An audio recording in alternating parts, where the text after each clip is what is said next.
In the sun-baked plains of Oklahoma, Rebecca Taylor's steady hands could guide a spooked horse at sunrise and thread a bullet through a silver dollar at sunset. She'd mastered the art of precision shooting before she could drive a truck. But when the notorious Iron Riders Motorcycle Club thundered into her quiet town, they saw nothing but a simple farm girl in dusty boots. That mistake would shake their world to its foundation. Before we jump back in, tell us where you're tuning in from, and if this story touches you, make sure you're subscribed, because tomorrow I've saved something extra special for you. The late summer heat shimmered across Double T Ranch as Rebecca Taylor methodically went about her morning routine. At 24, she possessed the kind of unassuming grace that came from years of working the land, her sun-bronzed skin and calloused hands testifying to long days spent in the Oklahoma sun. To passing travelers, she appeared to be nothing more extraordinary than another young rancher tending to her family's legacy, just one more steward of the vast stretches of land that characterized Creek Valley. The ranch house stood as it had for 3 generations, its weathered wooden walls holding countless stories of triumph and hardship. Inside, beneath the carefully maintained exterior of a working ranch home, lay evidence of a different kind of legacy. The study, with its oak-paneled walls and leather-bound books, held a collection that would have surprised most of Creek Valley's residents. Medals, trophies, and championship belts filled a custom-built cabinet, each one etched with National Rodeo Shooting Championship and dates spanning the last decade. They bore the name of James Taylor, her father, a legend in the competitive circuit whose reputation still echoed through shooting ranges across the country. If you're joining us from somewhere around the world, drop a comment below. We'd love to know where this story finds you. What few people knew, what Rebecca and her father had carefully guarded for years, was that half of those trophies rightfully belonged to his daughter. Each victory had been a carefully orchestrated performance, with Rebecca competing under her father's name, her long hair tucked beneath his signature black Stetson, her slight frame disguised by his competition jacket. The shooting world knew only that James Taylor had an uncanny ability to maintain his championship form well past the age when most competitors had retired. "A lady doesn't draw attention to such things," her mother Catherine would say, adjusting Rebecca's hat before church services. The memory of those words still echoed through the empty halls of the ranch house. Catherine Taylor had been gone 5 years now, taken by a tragic accident on the winding road to Oklahoma City. The curve where it happened was visible from the ranch's north pasture, a daily reminder of how quickly life could change. Catherine's passing had left Rebecca to manage the ranch with her father, until his own passing last spring. A peaceful departure that nonetheless left an unfillable void. Now the ranch was hers alone, along with her father's legacy and his most precious gift. A custom-made Colt Competition Pro, modified specifically for precision shooting. The pistol rested in a hidden compartment beneath the kitchen counter, its pearl grip and polished steel as familiar to her hands as the reins of her favorite horse. The weapon was a masterpiece of engineering, each component hand-selected and carefully tuned by her father over years of competition, though few besides him had ever seen her handle it in competition where she'd competed under his name. The gun had become an extension of her own will. Sheriff Michael Roberts was one of the few who knew her secret, having witnessed her extraordinary talent firsthand. He'd been there the day 15-year-old Rebecca had outshot every competitor at the state finals, competing as junior while wearing her father's jacket. The memory of that day remained crystal clear. The tension in the air, the weight of the gun in her hands, and the perfect rhythm of her breathing as she cleared every target with supernatural precision. "Your daddy taught you well," he'd say whenever he stopped by the ranch, careful to keep his voice down, even when no one else was around. "Shame you were born a girl. You'd have made one hell of a shooting instructor at the academy." The words, though well-intentioned, carried the weight of society's expectations, the same expectations that had forced her talent into the shadows. Before we continue this story, make sure you're subscribed. Tomorrow's part will reveal just how deadly accurate Rebecca's skills truly are. This morning, like every morning, Rebecca had risen before dawn. The ranch wouldn't run itself, and appearances had to be maintained.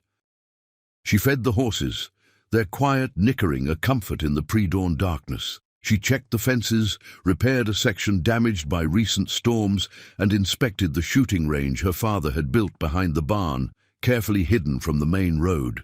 But today, her routine carried an edge of tension. Rumors had been circulating about the Iron Riders MC moving south from Kansas, leaving a trail of troubled towns and broken laws in their wake.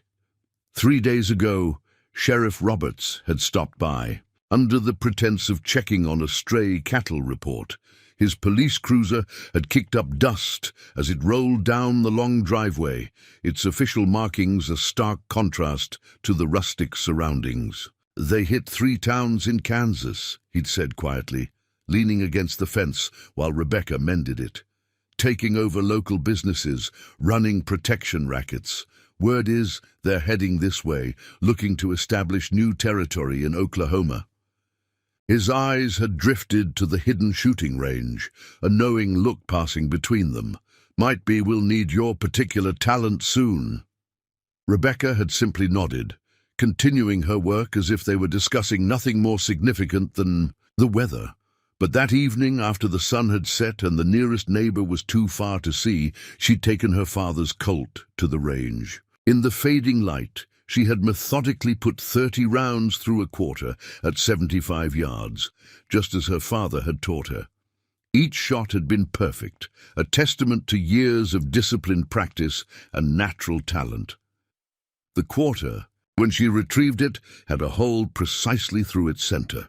Now, as she carried fresh hay to the stables, the distant rumble of motorcycles made her pause. Through the morning haze, she could make out a group of riders approaching along the county road, their engine's growl growing louder with each passing moment. Their bikes were expensive customs, chromed and polished to mirror perfection, and their leather cuts bore the distinctive patch of the Iron Riders MC, a skull wrapped in chains against a background of iron crosses. Rebecca adjusted her work gloves and brushed a strand of auburn hair from her face, the very picture of a hard-working ranch girl. But her eyes, sharp as a hawk's, had already counted weapons, noted positions, and marked the leader. A tall man, with a greying beard and a custom Harley adorned with iron crosses. The Iron Riders had arrived in Creek Valley, and they had no idea they were being watched by the deadliest shot in 3 states. The riders drew closer to Double T Ranch, their chrome-laden motorcycles kicking up clouds of red Oklahoma dust in the crisp morning air. Rebecca kept her movements deliberately unhurried as she continued her chores, allowing a slight tremor in her hands that had nothing to do with fear and everything to do with maintaining appearances. Her father's voice echoed in her memory. "Let them underestimate you, Firefly. There's power in being unseen." The memory of her father's lessons flooded back as she watched the bikers approach. James Taylor hadn't just been a champion shooter. He'd been a master strategist. Each competition victory had been carefully planned, every detail considered. He'd taught Rebecca more than just how to shoot. He'd taught her how to think 3 steps ahead, how to read people, and most importantly, how to turn their assumptions into advantages. "Morning, miss," the leader called out, reining his Harley to a stop at her gate. Up close, she could see the scars that crossed his weathered face, marks that matched Sheriff Roberts's description of Marcus Iron Mike Thompson, the Iron Riders' notorious president. His leather cut was adorned with patches telling a story of violence and territory claimed. "Wondering if you might spare some water for our bikes. Been a long ride from Kansas." "Of course, gentlemen," Rebecca replied, pitching her voice higher than normal, playing every bit the nervous ranch girl. The pump's just there by the barn. Help yourselves." She gestured with her free hand, mentally noting how the morning sun would be in their eyes if they faced the barn, a detail her father had taught her to always consider. As the men dismounted, Rebecca caught fragments of their whispered conversation. Easy target, living alone, no neighbors for miles. Her fingers itched to reach for the hidden colt, but she forced herself to remain still. Timing, her father always said, was as important as aim. A flashback washed over her, sharp and clear as the morning air. She was 12 years old, standing at the private shooting range her father had built. "Watch this, Firefly," he'd said, setting up a row of quarters on fence posts. The sun had been setting, painting the sky in shades of purple and gold.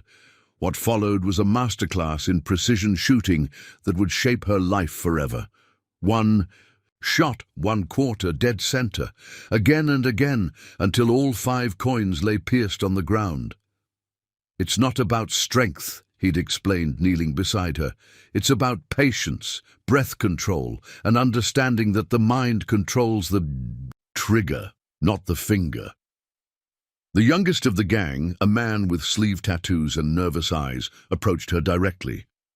"Awful dangerous for a lady to be out here all alone," he said, trying to sound worldly, but coming across as rehearsed.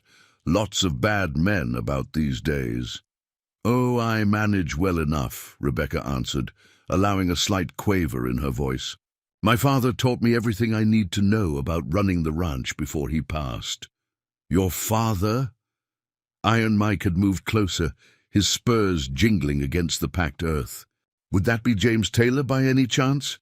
Rebecca clutched her work gloves tighter, letting genuine surprise show on her face. "You knew my father?" The gang leader's laugh was cold as a winter wind. "Knew of him.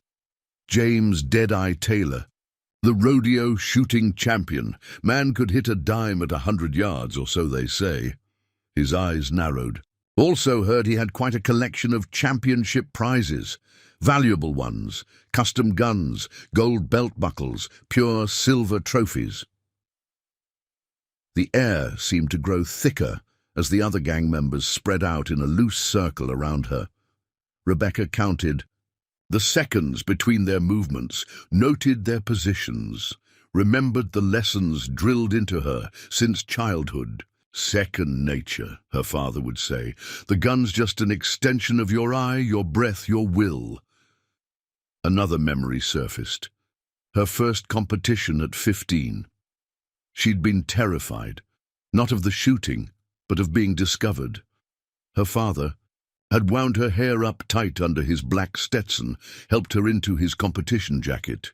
"Remember, Firefly," he'd whispered, "they're not just watching your shots. They're watching how you carry yourself. Walk like you own the range. Shoot like you've already won." She'd taken first place that day, setting a new state record. The trophy still sat in her father's study, his name engraved on the base, her victory hidden behind his legacy. "I'm afraid you'd be disappointed," Rebecca said, her voice steady despite her deliberately hunched shoulders. "The Shooting Association took back all official prizes when he passed. Regulations, they said." It was a lie. Every trophy, belt buckle, and custom gun was carefully preserved in the study, along with enough ammunition to hold off a small army. Her father had always believed in being prepared.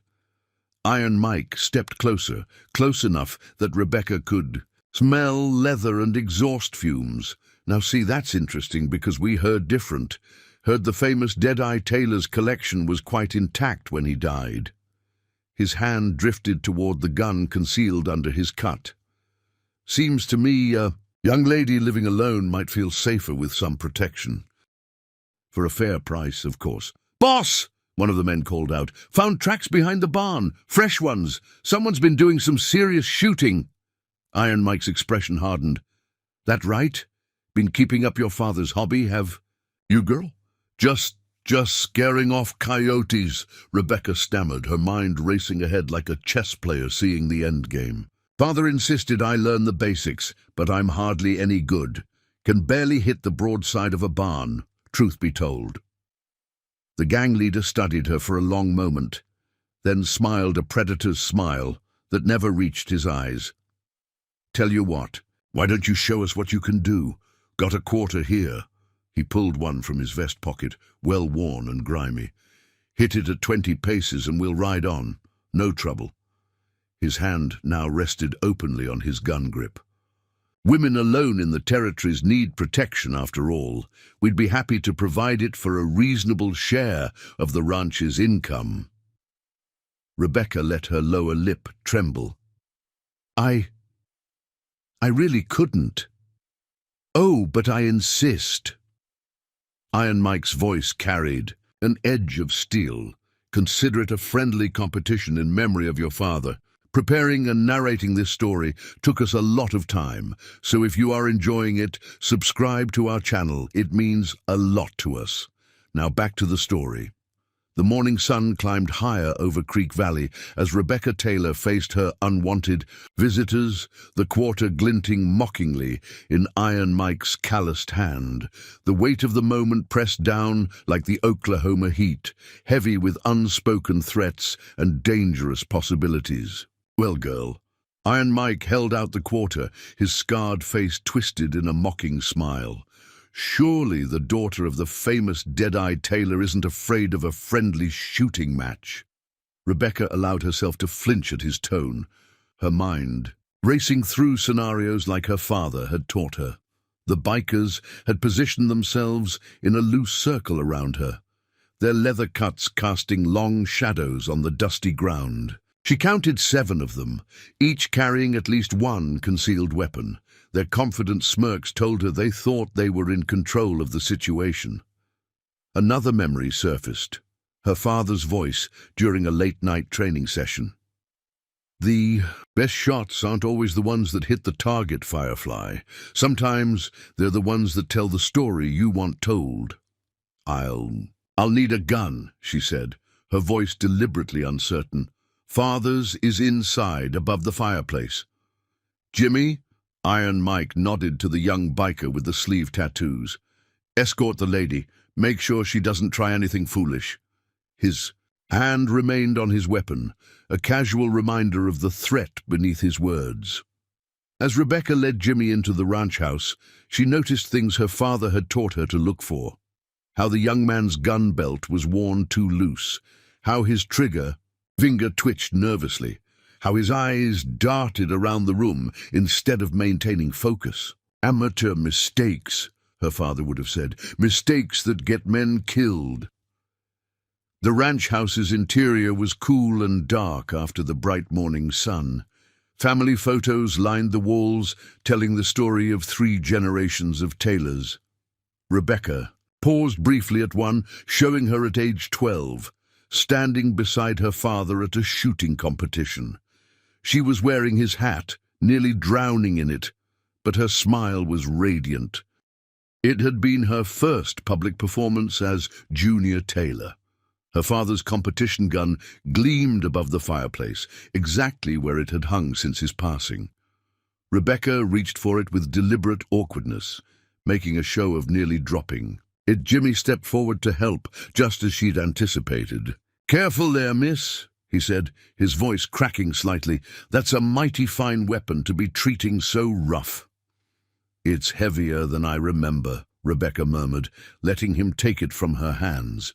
As he examined the gun with obvious admiration, she used the moment to reach beneath her father's favorite chair, where a hidden compartment held a box of custom ammunition.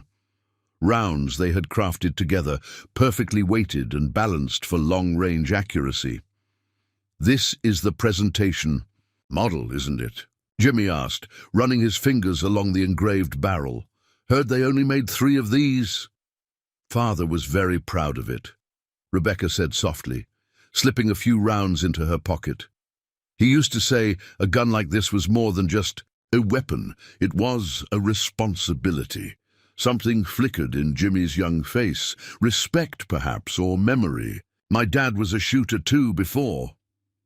"Well, before." He trailed off, then seemed to remember his role. His expression hardened. "Come on then, boss is waiting." Outside, Iron Mike and his men had arranged themselves in a loose semicircle. They'd positioned the quarter on a fence post exactly 20 paces from where Rebecca would stand, an insultingly easy shot for someone of her true skill. Her father had her hitting targets at 4 times that distance before she turned 13. "Now remember," Iron Mike called out, "hit the quarter and we ride on, miss." His hand patted his gun meaningfully. "Well, let's just say we'll have to make other arrangements." Rebecca made a show of fumbling with the gun, nearly dropping it again. "It's been so long," she said, her voice trembling. "Father would be so disappointed." The gang members laughed, crude and confident. "Maybe we should move it closer," one suggested, triggering another round of laughter. Rebecca raised the gun, deliberately holding it wrong. Stock not quite seated, stance slightly off. She could feel her father's voice in her head, correcting her form as he had thousands of times. "Breathe, Firefly. The gun's just an extension of your eye." She squeezed the trigger. The shot went wide, splintering the fence post 6 inches. To the right of the quarter, more laughter erupted from the bikers. "Looks like you'll be needing that protection after all, girl," Iron Mike said, starting forward. "Now, about our arrangement." "Wait," Rebecca said quickly, letting tears fill her eyes. "Father always said, he said I should get 3 shots for practice. Please?" Iron Mike paused, then spread his arms magnanimously. "Well, boys, what do you say? Should we give the lady a sporting chance?" The gang members grinned and nodded, clearly enjoying the show. Only young Jimmy looked uncomfortable, still holding the gun case he'd carried out from the house. Rebecca took a second shot. This one hit the fence post on the left side of the quarter, closer but still a clear miss.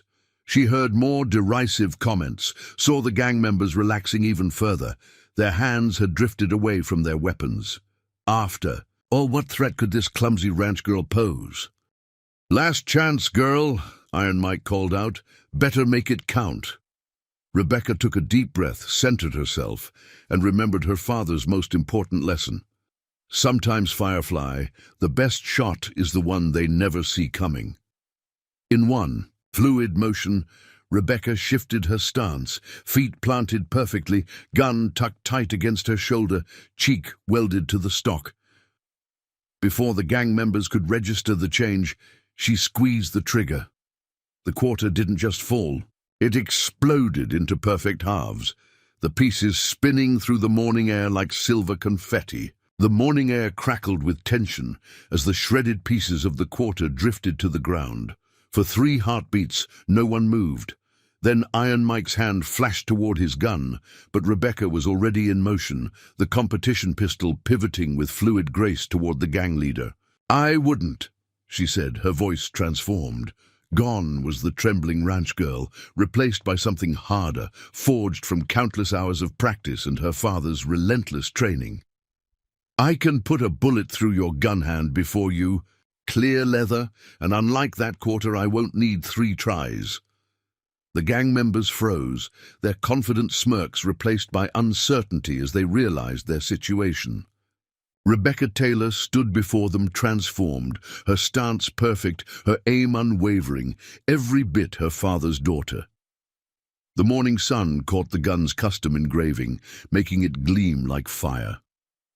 "You played us," Iron Mike said, his scarred face twisted with rage. His hand still hovered near his weapon, but he didn't dare draw. "My father taught me more than just shooting," Rebecca replied, keeping the gun trained on him while remaining aware of his men's positions. "He taught me that sometimes the best advantage is the one they give you themselves." Her eyes flickered to the others. "Hands where I can see them, gentlemen. Jimmy, be a dear and collect their gun belts." The young biker hesitated, looking between Rebecca and his boss. In that moment of indecision, one of the other men, a weathered character with a salt and pepper beard, made his move. His hand dropped to his holster, but before he could grip his weapon, Rebecca's gun cracked. The man's bandana flew off his head, a neat hole punched through its center. "That was a warning," Rebecca said calmly, the gun already back on iron. "Mike, the next one goes lower. Jimmy, the gun belts, please." This time, Jimmy moved without hesitation, carefully collecting weapons from his stunned companions. Rebecca noted how he handled the task efficiently, with a familiarity that suggested his father had indeed taught him something about proper gun handling before whatever tragedy had led him to the Iron Riders. "You won't get away with this," Iron Mike growled, though he kept his hands carefully visible. "We have friends, allies all through these territories. They'll come looking." "You mean the rest of the Iron Riders?" Rebecca's question made him blink in surprise. "The ones camped out at Miller's Creek, waiting for your signal to move on the town." She allowed herself a small smile at their shocked expressions. "Did you think my father only taught me shooting? He was a champion, gentlemen, the best in the circuit. He taught me to read signs, to track, to observe. I've known you were coming for days." Another memory surfaced. Her father teaching her to track, his patience endless as he showed her how to read the story, written in dirt and broken grass. "The land speaks to those who know how to listen, Firefly. Every track tells a tale. Every broken twig has a voice." "Sheriff's been watching that creek since yesterday," she continued. This was a calculated bluff. She'd sent word to Sheriff Roberts about the tracks she'd found, but hadn't received confirmation of his actions yet. Still, she'd learned from her father that confidence was often as powerful as fact. "You're bluffing," Iron Mike said, but there was a note of uncertainty in his voice. "Am I?" Rebecca kept her tone level. "The same way I was bluffing about not being able to shoot." Her eyes locked onto each gang member in turn. "Jimmy, once you've collected all their weapons, there's some rope in the barn, good strong hemp. Do we use it for breaking horses?" As Jimmy moved to comply, Rebecca addressed the gang again. "You men have a choice to make. The smart one would be to surrender peacefully, face the law's judgment for your crimes. The other choice?" The salt and pepper bearded man snarled, his hand touching the spot where his gun should have been. 217, Rebecca interrupted. "What?" 217 consecutive bullseyes at the National Rodeo Shooting Championship in Dallas, spring of last year. They thought I was my father, of course. I was wearing his jacket, hat pulled low, but every one of those shots was mine. Her eyes locked onto the man's. "Would you like to test whether I've improved since then?" The story hit them hard. The Dallas competition was legendary in shooting circles, a performance that had renewed the mythology of Deadeye Taylor long after most thought he'd retired. Rebecca saw the moment the fight went out of them, replaced by the dawning realization that they weren't facing some lucky farm girl, but rather a shooter whose skills might surpass even the famous James Taylor's. "Your father would be proud," Jimmy said quietly as he returned with the rope. There was something like admiration in his young face. "My father would say I showed off," Rebecca replied, a touch of sadness in her voice. "He always taught me to avoid confrontation when possible, but he also taught me to finish what others start." She raised her voice, addressing the gang. "On your knees, gentlemen, hands behind your backs. Jimmy, start with your boss." The tables had turned, but Rebecca knew her victory brought new challenges. With the Iron Riders secured, all except Jimmy, whom she kept separate from the others, she faced a complex situation. The morning was wearing on, and Creek Valley was still 5 miles away. She needed to get word to Sheriff Roberts, but she couldn't risk moving the prisoners alone. "Jimmy," she called out, keeping her competition gun trained on the others.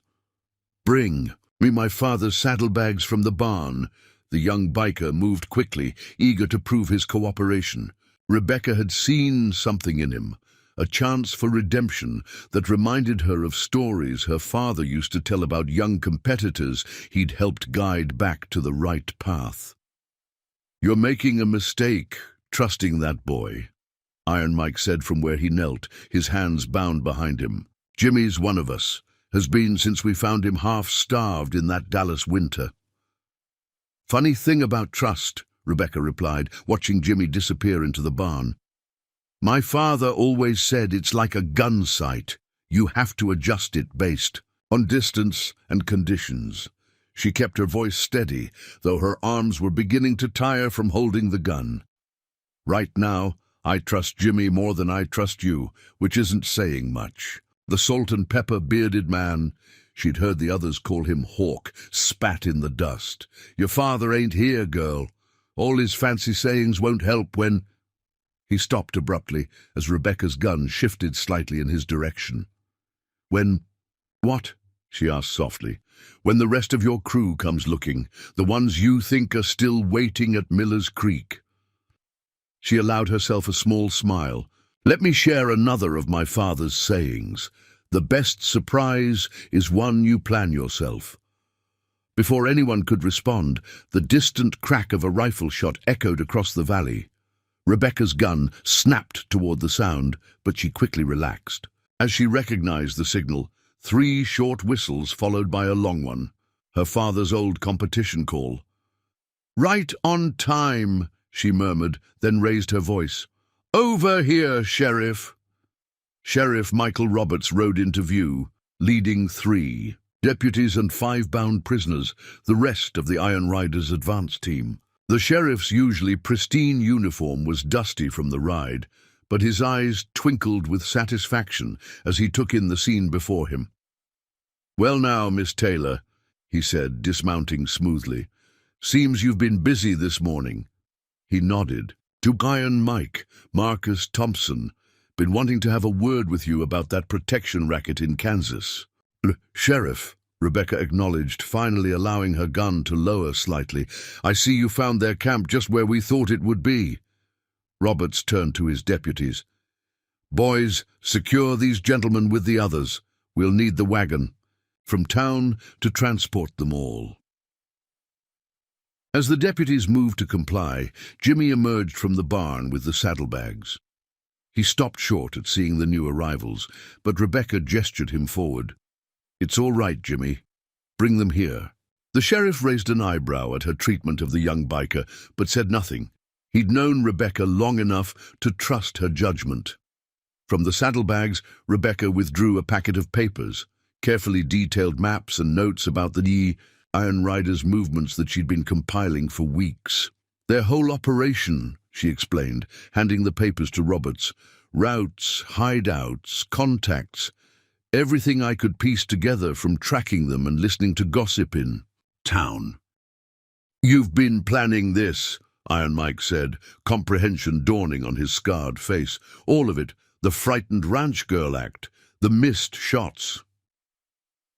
The frightened ranch girl is what everyone in Creek Valley expects to see, Rebecca replied. It's amazing what people will say around someone they don't consider a threat. She turned back to the sheriff. There's more. They weren't just planning to take over local businesses. Show him, Jimmy. The young man hesitated, then reached into his vest and withdrew a folded paper. Full plans for hitting 3 towns at once, he said quietly. Creek Valley, Miller's Crossing, and Fort Thompson. They had men placed in each town for weeks, learning patterns, making friends with bank staff. Sheriff Roberts whistled softly as he reviewed the plans. This would have been the biggest coordinated hit in territory history. He looked at Jimmy thoughtfully. You're being mighty helpful, son. More. Jimmy's been looking for a way out for months, Rebecca said before the young man could respond. Haven't you, Jimmy? That's why you left those tracks by my barn 2 days ago, clear as signposts to anyone who knew how to read them. You wanted to be caught. The young man's shoulders slumped in relief at having his secret finally spoken aloud. They killed a man in Fort Thompson, he said softly. It wasn't supposed to happen. Mike said no killing, but Hawk got trigger-happy and... He shook his head. I tried to leave after that, but they said they'd hunt me down. Nobody's hunting you now, son, Roberts said. but his eyes were on Rebecca. "Miss Taylor, I don't. Suppose you'd be interested in a deputy's badge. Territory could use a shot like you." Rebecca shook her head, smiling. "My place is here, Sheriff. The ranch needs me." She paused, then added, "But if you're looking for new deputies, I suggest someone who knows the gang's operations from the inside. Someone young enough to learn a better way?" Jimmy's head snapped up, hope warring with disbelief on his face. Hawk laughed harshly from among the bound prisoners. "You're both fools. This ain't one of them dime novel stories where everything works out neat and pretty. Real life ain't like that." "No," Rebecca agreed, thinking of her father's lessons, of long hours practicing in secret, of years playing a role while keeping her skills sharp. "Real life is harder, messier. That's why we need people willing to take chances on doing what's right." The Iron Riders were caught, but Rebecca knew the story was far from over. By sundown, word had spread through Creek Valley like wildfire. The quiet ranch girl who made the best apple pies at the church social had become something else entirely in the eyes of the town. Rebecca stood at her kitchen window, watching the sun paint the valley in shades of purple and gold, wondering what her father would think of how things had changed in just one day. The competition gun had been returned to its place above the fireplace, but its presence felt different now, less a memorial, more a statement. "They're calling you the Creek Valley Angel," Sheriff Roberts said, accepting a cup of coffee at her kitchen table. He'd returned after securing the prisoners in the town jail, bringing news of the town's reaction. "Though some of the old-timers are saying they knew all along. Apparently, Mrs. Davidson swears she saw you practicing behind the barn last spring." "Mrs. Davidson needs stronger spectacles," Rebecca replied dryly. "I haven't practiced behind the barn since winter." She sat across from him, her father's trophy case now standing open for the first time in years. "How are the prisoners settling in?" "Quiet mostly, except for Mike. He's been demanding to speak with federal authorities, claiming he has information about bigger operations." Roberts stroked his mustache thoughtfully. "Jimmy's been helpful. Though, boy knows more about gang operations across 3 territories than most lawmen." Rebecca nodded, thinking of the young man's eager cooperation after the excitement had died down. Jimmy had spent an hour detailing cache locations and gang connections to Robert's deputies. "Have you decided about his offer to turn evidence?" "Already sent telegrams to Fort Thompson and Miller's Crossing. If his information helps bring in the gang's other connections, Judge might look favorably on leniency." The sheriff paused. "Boy's got potential. Reminds me of some young shooters I knew in competitions. Just needed someone to believe in them." A knock at the door interrupted them. Rebecca tensed, her hand instinctively moving toward the gun. But Roberts shook his head. "That'll be Martha," he said. "My wife insisted on bringing you a pie. Says it's not right for you to be out here alone now that everyone knows." Rebecca opened the door to find not just Martha Roberts, but half the ladies. Aid Society crowded onto her porch, led by the formidable Mrs. Davidson herself. "Rebecca Taylor," Mrs. Davidson declared, her voice carrying the weight of 3 decades as Creek Valley's unofficial social arbiter. "We simply couldn't let you spend the evening alone after such an ordeal." Before Rebecca could protest, the women swept into her kitchen, bringing with them pies, casseroles, and an overwhelming wave of chatter. Sheriff Roberts made a tactical retreat, tipping his hat with a sympathetic smile as he slipped out.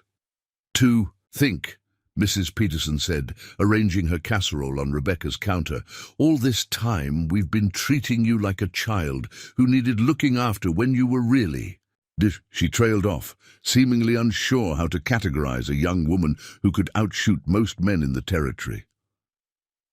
"I'm still the same person," Rebecca said firmly, accepting yet another pie. "Nothing's changed except what you know about me."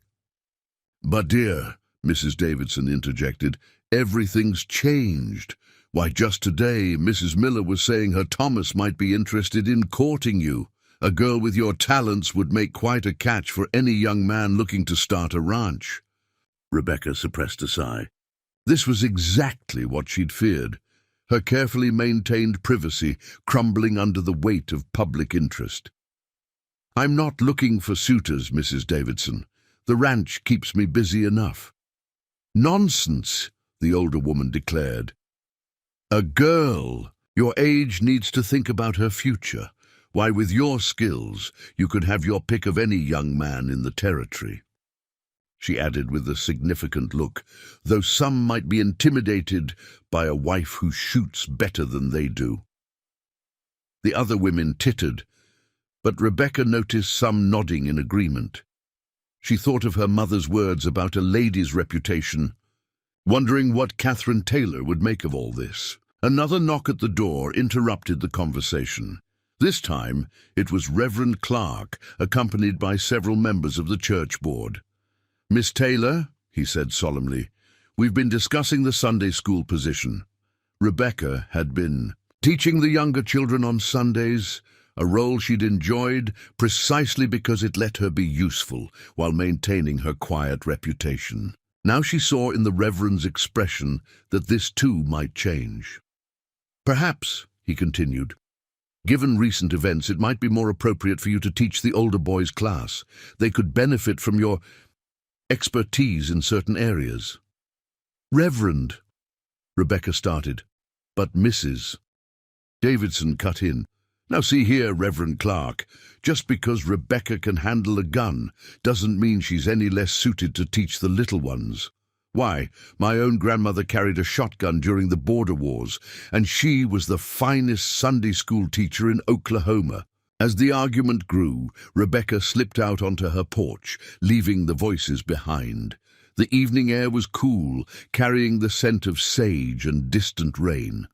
She thought of her father's words about the price of skill, not just in the hours of practice, but in how it changed how others saw you.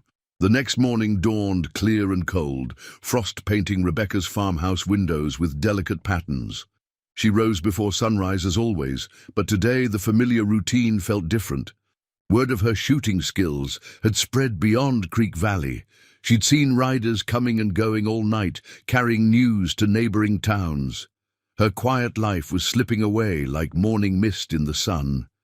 As she stepped onto her porch to begin her chores, something caught her eye, movement in the tree line at the edge of her property. Rebecca stepped back into the shadows, her father's training taking over. The figure emerged slowly, Jimmy, looking nervous but determined, wearing his new deputy's badge. "Miss Taylor," he called softly, holding his hands where she could see them. "Sheriff Roberts sent me. There's trouble." Rebecca gestured him inside, noting how he carried himself differently now, straighter, more purposeful. The deputy's badge on his chest was new, provisional, according to Roberts's telegram to the territorial authorities. "What kind of trouble?" she asked, putting coffee on to boil.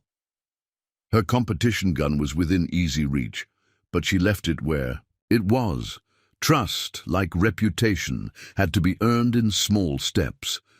"Two of the gang's contacts rode into town last night," Jimmy explained, accepting a cup of coffee with shaking hands. "Brothers named Cole. They're not like the others. They're professionals, used to ride with the Sawyer outfit before it fell apart." He paused, gathering his thoughts. "They're asking questions about you." Rebecca absorbed this news, remembering her father's warnings about reputation being a double-edged sword. "What kind of questions?" "About your shooting, mostly. Whether the stories are true." Jimmy's hands steadied as he continued. "But that's not the worst part. This morning we found this nailed to the jail door." He withdrew a crumpled paper from his vest. The message was crude but clear. "Release Thompson by sunset, or we burn Creek Valley to the ground. P.S. Tell the Taylor girl to watch her back." "Charming," Rebecca said dryly, though her mind was already racing through implications and possibilities. "How many men do they have?" At least 15 from what I've seen, Jimmy replied. They're professionals, Miss Taylor, not like our outfit. These men are killers. All men with guns are killers, Jimmy, Rebecca said, echoing her father's words. The question is what they kill for. She studied the young deputy. Sheriff Roberts knows you came to warn me? Jimmy nodded. He's organizing the townsmen, but... He hesitated. But most of them can barely hit a barn door at 10 paces, Rebecca finished for him. And these Cole brothers, they've got a reputation. They say Lucas Cole once shot a man's gun out of his hand at 50 yards. Rebecca allowed herself a small smile. Impressive, though I notice the story doesn't mention which hand. She stood, moving to the window to scan the surrounding countryside. Tell me about their patterns. How do they operate? As Jimmy detailed what he knew, Rebecca listened with the same intensity she'd once applied to her father's lessons. The Cole brothers were methodical, he explained. They liked to create chaos as a distraction, then strike at their real target while authorities were occupied elsewhere. They'll try to split the town's defenses, she mused, hit multiple locations at once. Standard strategy for a smaller force against a defended position. She turned back to Jimmy. How many deputies does the sheriff have now? 4, counting me. Jimmy's face flushed slightly. Though I'm not sure how much help I'll be in a real fight. You'd be surprised, Rebecca said, studying him thoughtfully. Sometimes the best fighters are the ones who understand what they're risking. She paused, considering her next words carefully. What do you know about shooting, Jimmy? Really, not just what you picked up with the gang. My pa taught me some, like I said, proper stance, breathing, trigger control. He straightened slightly. I can hit what I aim at most times. Good, because I'm going to teach you what my father taught me. Rebecca moved to the fireplace, taking down her competition gun. Lesson 1. A gun is just a tool. It's the mind behind it that matters. For the next hour, she drilled Jimmy in the basics, correcting his form, teaching him the small details that separated a good shot from a great one. The young deputy proved an eager student, soaking up knowledge like dry earth in a rainstorm. Sheriff Roberts needs to know about their likely strategies, Rebecca said finally, as Jimmy practiced his breathing. But he also needs to understand something else. The Cole brothers aren't here just for Thompson. Jimmy lowered the gun, comprehension dawning. They're here for you. My reputation makes me a threat, Rebecca finished, or an opportunity. Either way, they'll want to prove themselves against James Taylor's heir. She smiled, and for a moment Jimmy saw in her expression the same calculating look that had preceded the Iron Rider's capture. Tell me, deputy, how are you at playing frightened? By mid-morning, Rebecca's ranch had transformed into a carefully orchestrated stage, every detail arranged with deliberate precision. She'd learned from her father that the best plans were like well-maintained guns, complex in their making, but simple in their execution. Remember, she told Jimmy as they made final preparations, the Cole brothers will be watching. Everything we do needs to sell the story. She adjusted a chair on her porch, positioning it to catch the afternoon sun. They need to believe I'm scared, overwhelmed by their reputation. Jimmy nodded, his new deputy's badge catching the light. He'd spent the last hour helping her move hay bales and ranch equipment, each piece placed to provide cover or channel movement exactly where Rebecca wanted it. To untrained eyes, it would look like normal ranch work. To professionals like the Coles, it might seem like amateur attempts at fortification. What if they don't take the bait? Jimmy asked, wiping sweat from his brow. These men aren't like Macon the others. They won't underestimate you just because you're a woman. No, Rebecca agreed, checking sightlines from various positions. They'll underestimate me because they think they know what I can do. She smiled slightly. After all, they've heard the stories. 3 shots to hit a quarter. Lucky timing. With the Iron Riders, They'll be expecting a ranch girl with some natural talent, not James Taylor's daughter, Jimmy finished. He'd spent the morning learning just how extensive Rebecca's training had been, watching her demonstrate shots that seemed to defy possibility. But won't they be suspicious? All this preparation.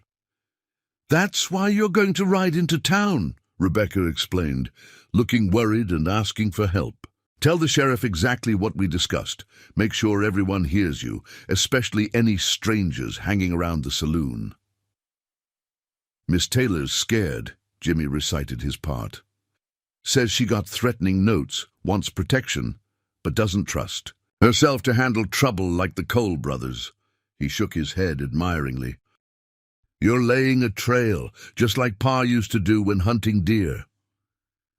"People see what they expect to see," Rebecca said, quoting her father. "The trick is to make them expect the wrong thing." She paused, studying the young deputy. "Are you sure about your part in this? It'll be dangerous." Jimmy straightened, his hand touching his badge. "I owe you, Miss Taylor, not just for giving me a chance, but for showing me there's more than one way to be brave." He managed to grin. "Besides, I've gotten pretty good at playing scared." Rebecca nodded, satisfied. "Good. Now remember, when you ride back with the sheriff's protection, make sure to take the south trail. We need them to think we're focused on defending from that direction." As Jimmy mounted up, Rebecca added one last detail. A white handkerchief accidentally dropped near the water trough, where it would flutter nervously in the breeze. A small touch, but one that suggested a feminine anxiety she wanted the Coles to see. Once Jimmy had ridden off, Rebecca began the next phase of her preparation. She cleaned her competition gun meticulously, but left it conspicuously displayed on the porch, another prop in her performance. The real preparation happened in the root cellar, where she uncovered a hidden cache of weapons her father had maintained. Among them was a specially modified Winchester rifle, a weapon few would expect and even fewer could use effectively. "The best shot," she whispered, reciting her father's lesson, "is the one they never see coming." As she worked, Rebecca reflected on how her life had changed in just 2 days. The quiet facade she'd maintained for years had crumbled, replaced by a growing legend that drew dangerous men like moths to flame. Part of her mourned that loss of anonymity, but another part, the part that had always thrilled to her father's lessons, felt oddly liberated. She thought of Mrs. Davidson and the Ladies' Aid Society, of Reverend Clark and his concerns about Sunday school propriety. Their world of social calls and proper behavior seemed very far away now, yet Rebecca knew that world was worth protecting, even if she could never fully belong to it again. By early afternoon, everything was in place. Rebecca sat on her porch, apparently absorbed in mending, but actually counting riders moving through the distant trees. She'd spotted 4 so far, carefully hidden, but visible to eyes trained by years of competition practice. "Nice and predictable," she murmured, noting their positions. The Cole brothers were professionals, which meant they'd follow certain patterns. They'd watch, plan, and wait for darkness. They'd expect her to be nervous, to make mistakes. Most importantly, they'd expect her to think like a ranch girl playing at being a warrior, not a warrior who'd spent years playing at being a ranch girl. The afternoon sun cast long shadows across Rebecca's ranch as Jimmy returned with Sheriff Roberts and 2 deputies. Their arrival was perfectly timed, just as Rebecca had counted on the Cole brothers' scouts witnessing the law's protection arriving. "Remember," she'd told Jimmy earlier, "they need to see the law's protection arriving. Make it obvious. Make it look like we're scared and doing everything wrong." The performance that followed would have done credit to any theater troupe. Sheriff Roberts, understanding his role perfectly, made a show of posting his men in conspicuous positions around the farmhouse. Rebecca stood on her porch, wringing her hands and jumping at small noises, a convincing portrayal of a woman unused to danger. "They're watching," Jimmy murmured as he helped Rebecca carry water to the horses. 2 in the North Grove, another by the old oak. They're trying to stay hidden, but my father taught me every hiding spot within a mile of this ranch, Rebecca finished, keeping her voice low and her manner anxious for their audience. Have you seen the brothers themselves? Lucas Cole was in the saloon when I rode in, Jimmy reported. Tall man, expensive clothes, matching revolvers worn low. His brother Marcus was watching from the hotel. They're exactly like their reputation. Cool, professional. Rebecca nodded, noting how Jimmy's description matched what she'd expected. The Cole brothers had survived this long by being methodical, by never underestimating their opponents. That very professionalism would be their undoing. As dusk approached, Sheriff Roberts made a show of organizing the defense. He posted deputies at obvious points: the front door, the barn, the water trough, all places that experienced gunmen would expect law enforcement to guard, and all places Rebecca had carefully prepared to be ultimately irrelevant. They'll come tonight, Roberts said loudly for the benefit of any watching ears. Miss Taylor, you stay inside where it's safe. We'll handle this. Rebecca played her part, protesting weakly before allowing herself to be convinced.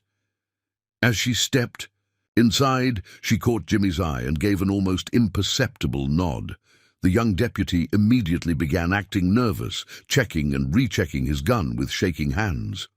Inside the farmhouse, Rebecca moved with silent efficiency. She extinguished lamps in a pattern that suggested normal evening routine, but left one burning near a window, creating a perfect backlit target for anyone watching. Then she slipped into the root cellar through a hidden trap door beneath the kitchen rug. The cellar had been her father's pride, a carefully constructed bunker with concealed shooting ports disguised as ordinary foundation vents. From here, she could see approaches that their watchers thought were blind spots. More importantly, she could move through a series of tunnels her father had built, emerging at key points around the property. A good scout, she whispered, recalling. His lessons always has an escape route. A great scout makes sure those routes can work in both directions. As true darkness fell, Rebecca watched through one of the ports as shadows moved at the edge of her property. The Cole brothers' men were good. They moved with discipline, maintaining formation even in the dark. She counted 12 altogether, more than Jimmy had estimated. They'd gathered reinforcements. Through another port, she saw Jimmy pacing nervously on the porch, playing his role perfectly. The young deputy had taken to strategy like a natural, understanding instinctively how to appear both armed and vulnerable. The attack, when it came, was exactly as Rebecca had predicted. A distraction at the front of the house. 2 riders, charging past, firing wildly as Sheriff Roberts and his men returned fire. Shadows moved toward the supposedly unguarded back door. Rebecca allowed herself a small smile as she heard boots on her back porch. The Cole brothers would be there personally. Men of their reputation wouldn't trust others with the main objective. Through the cellar's acoustic design, another of her father's innovations, she could hear their whispered conversation. "Girl's probably hiding in the bedroom," one voice said. "Check there first." "Remember," another replied, "we need her alive. Her reputation's worth more than Thompson's freedom." Rebecca's smile widened. They thought this was about freeing Iron Mike Thompson. They hadn't realized that capturing her had always been their real purpose. Proving their dominance by taking down James Taylor's heir. She moved silently through the tunnel to her chosen position. Above, she heard the back door ease open. Bootsteps moved cautiously across her kitchen floor. Everything was proceeding exactly as planned. The Cole brothers moved through Rebecca's darkened kitchen with the confidence of men who believed they controlled the situation. Lucas Cole, the taller of the two, carried matching pearl-handled revolvers that had reportedly ended more than a dozen lives. His brother Marcus held a short-barreled shotgun, its brass fittings gleaming dully in the darkness. Both moved with the fluid grace of experienced killers, their expensive boots making barely a sound on the wooden floor. From her hidden position in the cellar's tunnel network, Rebecca watched through specially designed viewing ports, quarter-inch holes that her father had drilled and disguised as natural knots in the floorboards. The brothers' boots passed inches from her face as they swept the house's main floor. She could smell leather and gun oil, mixed with expensive tobacco. These weren't common bandits, but sophisticated predators. "Empty," Marcus reported in a whisper, lowering his shotgun slightly, "but recently occupied. Coffee pot still warm." He ran a finger along the pot's surface, testing the temperature. "Can't have been gone more than 15 minutes. Lucas moved to the front window, carefully staying in the shadows. Outside, the diversionary attack continued, with Sheriff Roberts and his men exchanging fire with the Cole brothers' raiders. The shooting was spectacular but largely harmless, exactly as Rebecca had choreographed when she'd given the deputies their instructions. She'd measured every angle, calculated every trajectory to ensure the battle would look convincing, while keeping everyone safe. "Girls got to be upstairs," Lucas muttered, studying the house's layout with professional scrutiny. "Probably thought we'd hit the front first, like common bandits. Amateur mistake, thinking the obvious approach is always the wrong one." Rebecca smiled in the darkness. The brothers' professional pride was working against them, making them see what they expected, an amateur's defensive strategy. They hadn't considered that someone might turn their own professionalism into a weapon. Her father's voice echoed. In her memory, "Pride before the fall, Firefly. Let them think they're the smartest ones in the room." She moved silently through the tunnel to her next position, remembering her father's words about the psychology of competition shooting.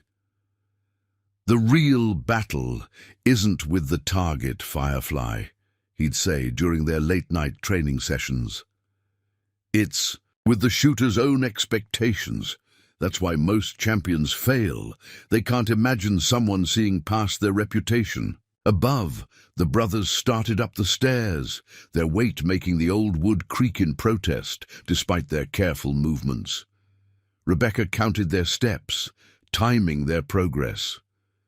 Another memory surfaced, her father teaching her about sound and movement. "A shooter who only thinks about the shot is missing half the picture. Listen to your opponent's rhythm, find their pattern, then break it. That's when they're most vulnerable." The brothers reached the bedroom door, their movements perfectly synchronized from years of working together. Lucas positioned himself to one side, while Marcus took the other, their coordination impressive. Clearly they'd done this many times before.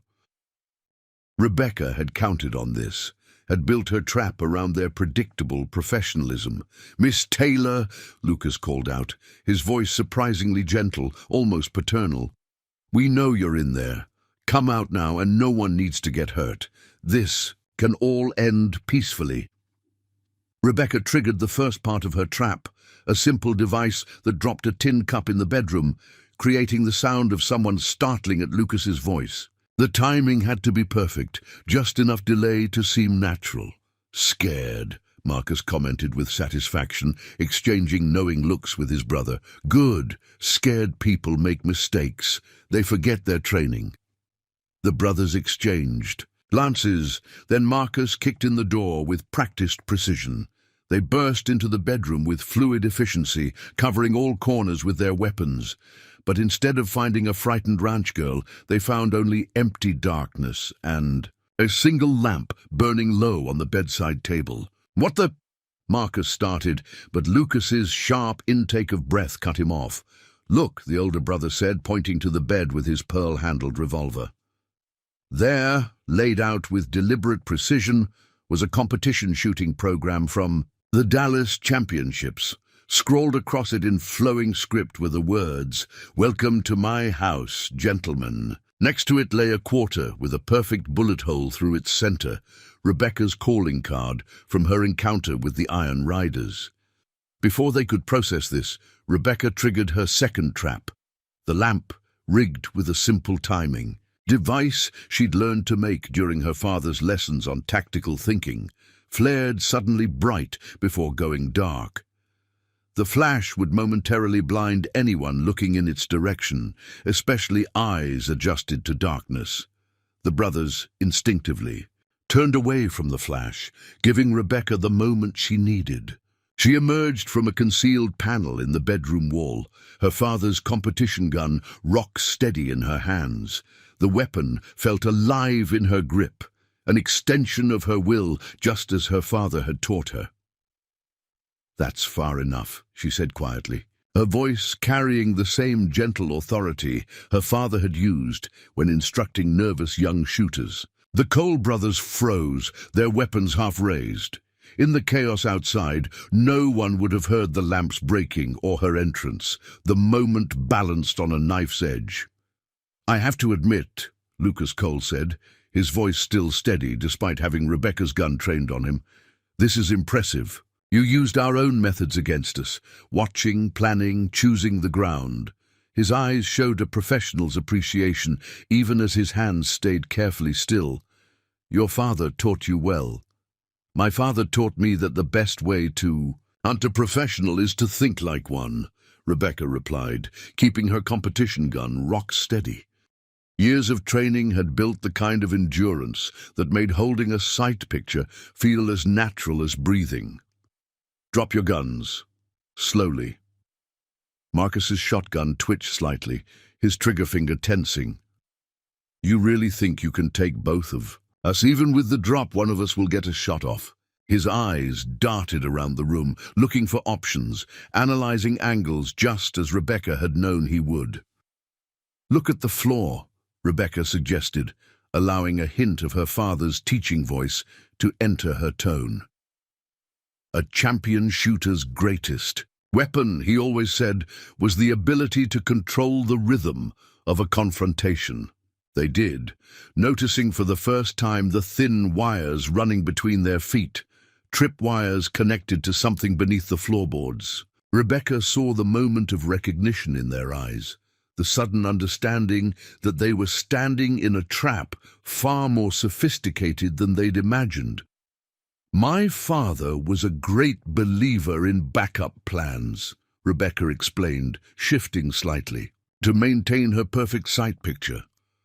Those wires run to enough black powder to turn this room into splinters. Dead man's trigger. If I fall, my weight releases the mechanism." She paused, letting that sink in. "You might get a shot off, but you wouldn't live to celebrate it."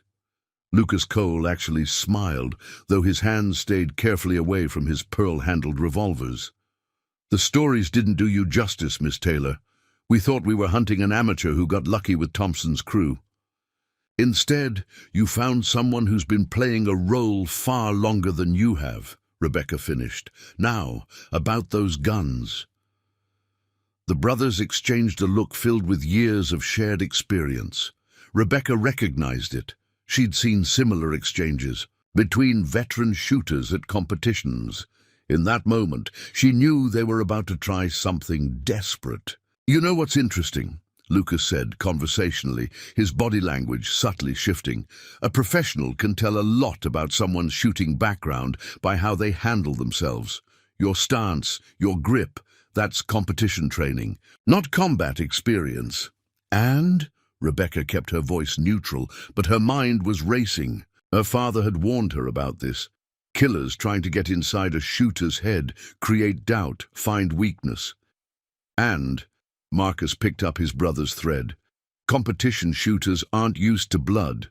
They hesitate. When it comes to actually pulling the trigger on a person..."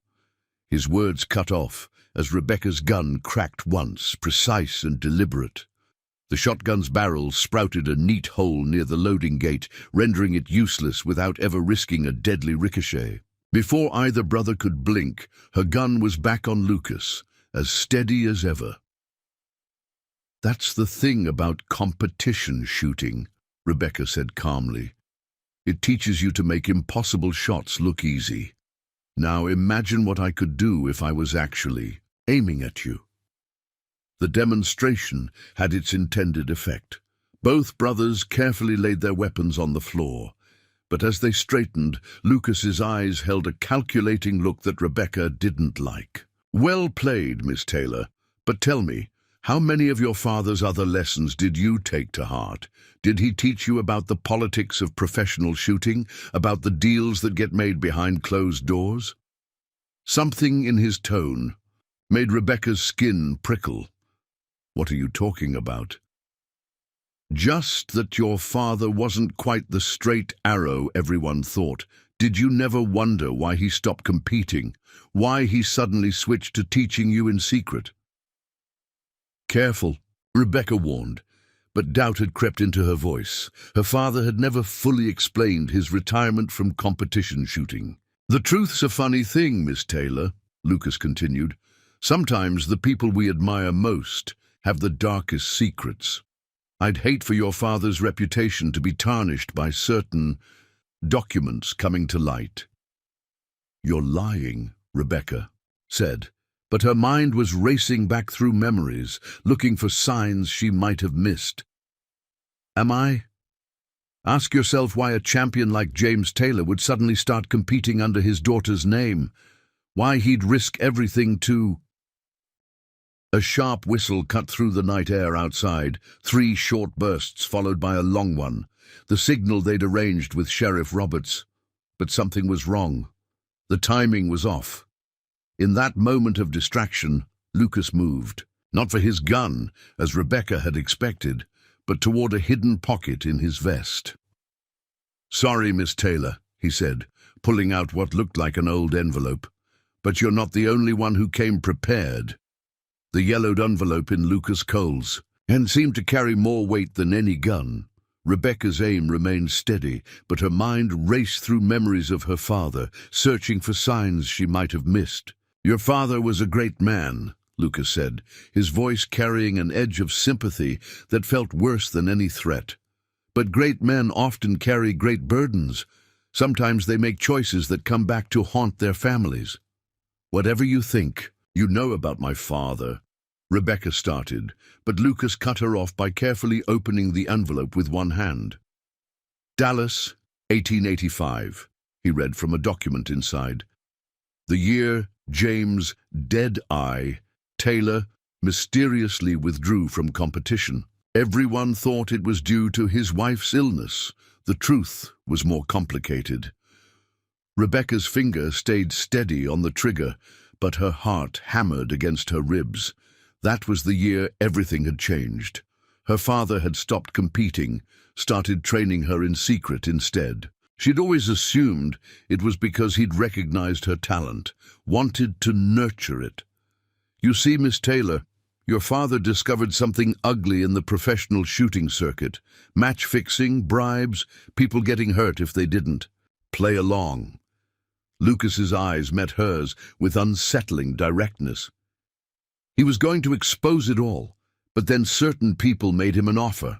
Retire quietly, keep his reputation, and most importantly, keep his family safe. The words hit Rebecca, like physical blows, making connections she'd never seen before. The late-night conversations she'd overheard as a child, her father's insistence on teaching her to shoot under his name, his emphasis on always having backup plans. "That's why he taught you in secret," Lucas continued, "not just because of social conventions about women shooting, but because he knew the day might come when you'd need these skills, when his past would catch up with him. And I suppose you were a part of all this." Rebecca kept her voice steady through sheer force of will. Lucas shook his head. "Before my time, but Marcus and we work for people who remember, people who've kept these documents safe for just the right moment." He held up another paper. "Like this sworn statement about your father's involvement in—" "Stop." Rebecca's command cracked like a gunshot. "Even if what you're saying is true, why reveal it now? What's your play?" "Simple economics," Marcus spoke up from beside his brother. "Your father's reputation, even after his death, carries weight. In certain circles, the story of his daughter, the secret champion who took down the Iron Riders, that's worth something. Could be worth even more if the right people controlled it." You want to blackmail me, Rebecca said flatly. We prefer to think of it as a business arrangement, Lucas replied. You work with us. Let our employers manage your career. In return, these documents stay buried. Your father's reputation remains intact and you get to keep competing. Openly this time, with proper backing. Another whistle cut through the night, closer now. Something about it nagged. At Rebecca's trained ear, the tone was slightly off, like someone trying to copy a signal they'd only heard once. "Tick-tock, Miss Taylor," Lucas said softly. "Those aren't your sheriff's men approaching. We planned for every contingency, including your little trap here. Right now, our backup team is moving into position. Soon, you'll have a choice to make, your father's legacy or your own future." Rebecca's mind worked furiously, analyzing angles just as her father had taught her. The Cole brothers were professionals, which meant everything. Their capture, the documents, the approaching riders, was part of a larger plan. But her father had taught her something else too, something about seeing beyond the obvious play. "You know what's interesting?" she said, letting a hint of her father's teaching voice enter her tone. "A professional can tell a lot about someone by how they handle documents." Her eyes fixed on the papers in Lucas's hand. "Like how authentic. Period ink has a particular sheen, especially on government letterhead from the 1880s.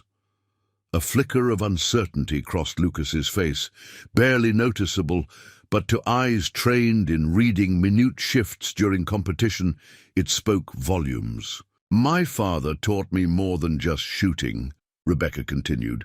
"He taught me about documentation, how every competition required perfect paperwork, how to spot forgeries from unofficial sources."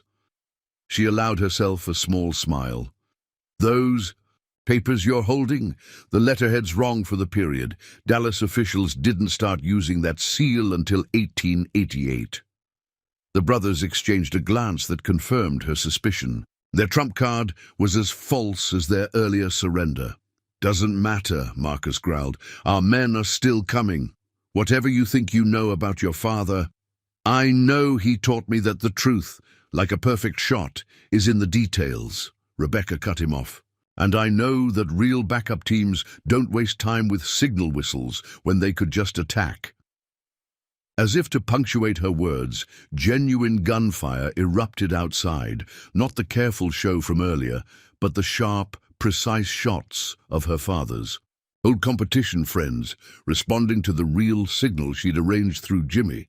The sharp crack of precision rifles echoed across the ranch as Rebecca's backup plan swung into action. Through the bedroom window, she could see muzzle flashes in carefully chosen positions. Positions her father's old competition circuit friends had selected hours earlier. "You're not the only ones with connections," Rebecca said, watching. Realization dawned on the Cole brothers' faces. "Those shots you're hearing? That's the Southwest Competition Circuit's top 5 shooters. They may be retired from public matches, but they never stopped practicing." Lucas Cole's professional composure cracked slightly. "The old-timers network. We should have known Dead-Eye Taylor would have kept in touch." "My father believed in community," Rebecca replied, her gun still perfectly steady. "He taught me that true champions look out for each other. While you were watching my ranch, they were watching you. Every move, every signal, every hidden rider." A new voice called from outside, deep, authoritative, and hauntingly familiar to anyone who'd followed professional shooting. "Cole brothers, this is William Steadyhand Martinez. You've got 30 seconds to surrender before we start picking off your backup riders one by one." Marcus swore softly. William Martinez was a legend in his own right, known for being able to shoot a playing card edge-on at 75 yards. More importantly, he'd been James Taylor's closest friend on the circuit. "You planned this from the start," Lucas said, genuine admiration mixing with frustration in his voice. "The scared girl act, the obvious preparations, even letting us think we had leverage with those forged documents. It was all to draw out your real targets." Rebecca allowed herself a small smile. My father taught me that sometimes you have to lose the first hand to win the game. You thought you were investigating me, but we were investigating you. Those documents you're holding, we've been tracking their source for months. Another voice called out, Catherine Cat Eye Rodriguez, 7-time national champion. 2 riders down, Lucas. Non-lethal shots, but my trigger finger's getting itchy. You see, Rebecca continued, my father did retire under unusual circumstances, but not because of match-fixing. He discovered something bigger, a network of criminals using shooting competitions to identify and recruit talent. Sound familiar? The brothers exchanged glances. Their own reputation for recruiting skilled shooters was well known in certain circles.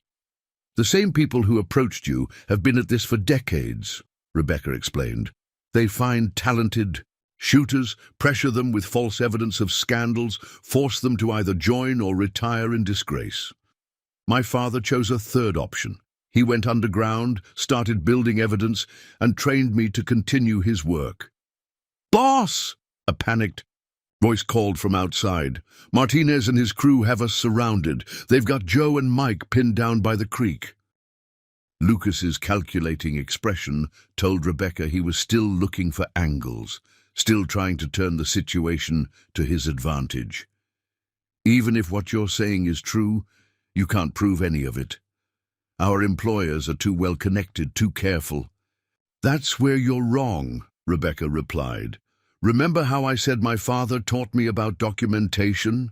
While you were focused on those obvious forgeries, Jimmy was photographing your real papers, the ones in your saddlebags, the ones that link you to 3 territory banks, 7 retired shooters forced into working for you, and 1 very interesting telegram from a certain territorial judge. More gunfire erupted outside, followed by shouts of surrender from the brothers' backup team. Rebecca could picture the scene, Martinez and his fellow champions methodically dismantling the amateur opposition with the same precision they'd once used to win competitions. It's over, she said quietly. Your men are surrounded by some of the best shots in 3 territories. Your evidence is exposed as fake. And in about 10 seconds, Sheriff Roberts is going to walk through that door with a very interesting witness, the real clerk from Dallas who supposedly wrote those documents you're holding. Right on cue, heavy boots sounded on the stairs. The Cole brothers tensed, but Rebecca's gun never wavered. Last chance, she offered. Surrender now, tell us everything about your employers, and maybe Martinez can be convinced to put in a good word with the judge. He's got a soft spot for reformed shooters, says everyone deserves a second chance to use their talents for good. Lucas looked at his brother, decades of partnership condensed into a single glance. You know, he said finally, your father told me something similar once, years ago, when he caught me practicing at his range. I was just a kid then, dreaming of being a champion. Sometimes I wonder how different things might have been if I'd listened. It's not too late to listen. Now, Rebecca replied, hearing Sheriff Roberts and Jimmy approaching the door. My father also taught me that the true mark of a champion isn't just skill with a gun. It's the wisdom to know when to put it down. The door opened slowly, deliberately, and Sheriff Roberts stepped into the room with Jimmy close behind. The young deputy's eyes widened at the scene before him, the Cole brothers standing motionless, Rebecca's gun trained steadily on them, and the scattered papers that had nearly changed everything. Miss Taylor, Roberts said, taking in the situation with a lawman's practiced eye, I see you've been having quite the conversation with our guests. Behind him stood a thin man in wire-rimmed glasses, clutching a leather portfolio, the real clerk from Dallas, just as Rebecca had promised. Mr. Harrison, Rebecca acknowledged the clerk without taking her eyes off the Cole brothers. I believe you have something to say about those documents. The clerk adjusted his glasses nervously. Yes, well, I've examined the papers in question. The forgeries are quite good, but as you noted, the letterhead is wrong for the period. More importantly, I have the original records from that year. He patted his portfolio. Records that tell a very different story about James Taylor's retirement. Lucas Cole's shoulders slumped slightly. The barely perceptible surrender of a professional who knows when he's been outmaneuvered. How long have you been planning this? Longer than you'd believe, Rebecca replied. My father didn't just teach me shooting. He taught me patience, taught me how to build a case piece by piece. When we heard rumors about the Cole brothers, asking questions about old shooting circuit records, we knew it was time. Outside, William Martinez's voice carried clearly in the night air. All clear, Rebecca. We've got 17 prisoners secured. Cat's treating the wounded. Nothing serious, just enough to make them regret poor life choices. Rebecca allowed herself a small smile. You know what's ironic? If you'd actually done your research, you'd have known about my father's connection to Martinez and the others. They've been watching over me since he passed, waiting for exactly this moment. The circuit takes care of its own, Jimmy added, his voice carrying new confidence. That's what Mr. Martinez told me when I asked. Why they'd help. Said any friend of James Taylor was family. Speaking of family, Sheriff Roberts interjected, you might be interested to know what we found in your saddlebags, Lucas. Letters from your employer, a certain Judge Wilson in territorial court. Seems he's been orchestrating these operations, and for years, using his position to make sure certain cases never see trial. Marcus Cole's head snapped up. You can't prove any connection to Wilson. Those letters are in code. A code my father broke years ago, Rebecca said quietly. He didn't just track shooting competitions. He documented every suspicious case, dismissal, every mysterious retirement, every sudden change in professional shooters' fortunes. The evidence didn't die with him. It's been building ever since. Through the window, she could see more riders approaching, the distinctive silhouettes of U.S. Marshals, right on schedule. William Martinez had connections of his own, cultivated over decades of watching corrupt officials abuse their power. Your employers made a crucial mistake, Rebecca continued. They thought my father's retirement meant he'd given up. Instead, he'd simply changed tactics. Every shooter they forced out of competition, every young talent they tried to corrupt, it all got documented, verified, and saved for the right moment. Lucas studied her with new understanding. The Iron Riders, Thompson's gang, that was all part of this too, wasn't it? Drawing attention, building your reputation, making us think you were just another talented amateur who needed to be controlled. Rebecca nodded. Every shot I took was carefully planned, every story allowed to spread. We knew someone like you would eventually come to investigate. The only question was whether you'd lead us to bigger targets. And we did, Marcus said, bitterly. Walked right into it, following standard procedure, professional pride. Before the fall, Rebecca finished. Another of my father's favorite sayings. The marshals were dismounting outside now, their heavy boots on the porch. Boards carried the weight of federal authority. Rebecca knew that within hours, similar scenes would be playing out across the territory. Judges, bankers, and corrupt officials finding their carefully hidden networks exposed. You have a choice to make, she told the brothers. The marshals are here for Judge Wilson's conspiracy. How much you tell them about your part in it, about who else was involved. That's up to you. But remember what I said about second chances. Jimmy stepped forward, his hand far from his gun, in a deliberate gesture of peace. Mr. Martinez says the circuit's always looking for good instructors, men with experience who want to teach shooting. The right way, help keep others from making their mistakes. Lucas Cole looked at his brother, then back at Rebecca. Your father, when he caught me practicing at his range all those years ago, he said something similar. Said talent was a gift, but how we use it is a choice. Still is, Rebecca replied softly. The marshals were climbing the stairs now, their approach measured and inevitable as justice itself. Dawn painted the sky in shades of gold and crimson as the last of the marshal's wagons disappeared down the dusty road from Rebecca's ranch. The Cole brothers were headed to the territorial capital, where their testimony would help unravel decades of corruption. But their departure was just the beginning of changes sweeping through Creek Valley. "They're calling you the Lady Justice of Creek Valley now," William Martinez said, accepting a cup of coffee on Rebecca's porch. The legendary shooter had stayed behind after the others left, his weathered face carrying both pride and concern. "Papers as far as Kansas City are picking up the story. James would be proud and worried." Rebecca settled into her father's old rocking chair, her competition gun cleaned and returned to its place above the fireplace. "About the attention, you mean?" Martinez nodded, his sharp eyes scanning the horizon out of habit.